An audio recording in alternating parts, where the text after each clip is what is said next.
হরে কৃষ্ণ। সকল শ্রোতা ভক্তকে প্রণাম জানিয়ে শুরু করতে চলেছি আজকের পর্ব। আপনাদের সকলের কাছে তো অনুরোধ রইলই সাবস্ক্রাইব করে পাশে থাকবার আর প্রতিদিন সন্ধ্যাকালে গীতা শুনতে চলে আসার, যাতে আমি একা পাঠ করলেও ঠিক নিজেকে একা বলে মনে না হয়।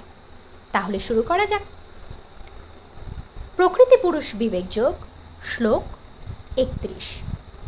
যদা ভূত পৃথক ভাব মেকস্থ মুনুপশ্যতি তত এব চ বিস্তরং ব্রহ্ম সম্পদ্যতে তদা।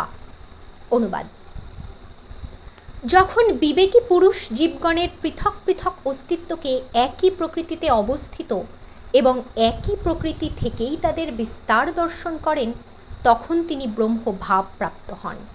তাৎপর্য: কেউ যখন দর্শন করতে পারেন যে জীব তার কামনা বাসনার ফলে নানা রকম জড়দেহ প্রাপ্ত হয় এবং আত্মার থেকে জড়দেহ পৃথক, তখনই তিনি যথাযথভাবে দর্শন করেন। জড়জাগতিক জীবনে আমরা দেখি যে কেউ দেবতা, কেউ মানুষ, কেউ কুকুর, কেউ বিড়াল ইত্যাদি, কিন্তু এটি হচ্ছে জড় দর্শন, যথার্থ দর্শন নয়। জীবন সম্বন্ধে জড় ধারণার ফলেই এই জড় বিভেদ প্রতিভাত হয়। জড়দেহের বিনাশ হয়ে যাবার পর আত্মা একই থাকে। জড়া প্রকৃতির সংস্পর্শে আসার ফলে আত্মার নানা প্রকার শরীর প্রাপ্ত হয়। কেউ যখন তা দর্শন করতে পারেন, তখন তিনি দিব্য দৃষ্টি প্রাপ্ত হন।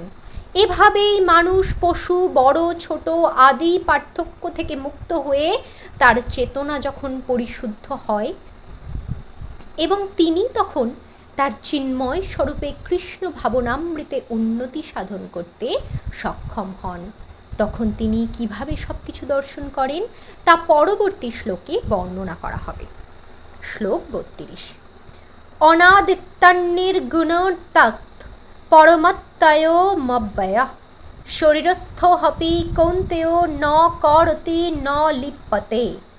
অনুবাদ: ব্রহ্মভাব অবস্থায় জীব তখন দর্শন করেন যে অব্যয় এই আত্মা অনাদি, নির্গুণ ও জড়া প্রকৃতির অতীত। হে কৌন্তেয়, জড়দেহে অবস্থান করলেও আত্মা কোনো কিছু করে না এবং কোনো কিছুতেই লিপ্ত হয় না। তাৎপর্য: জড়দেহের জন্ম হওয়ার ফলে মনে হয় যেন জীবের জন্ম হলো, কিন্তু প্রকৃতপক্ষে জীব শাশ্বত, সনাতন, তার জন্ম হয় না এবং জড়দেহে স্থিত হলেও সে গুণাতীত ও শাশ্বত, তাই তার কখনো বিনাশ হয় না।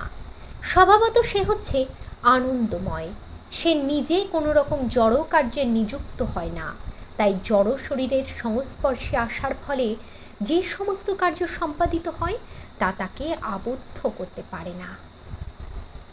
শ্লোক 33। যথা সর্বগতং সৌখ্যদাকশং নোপলিপ্যতে সর্বত্রাবস্থিত দেহে তথাত্তা নোপলিপ্যতে।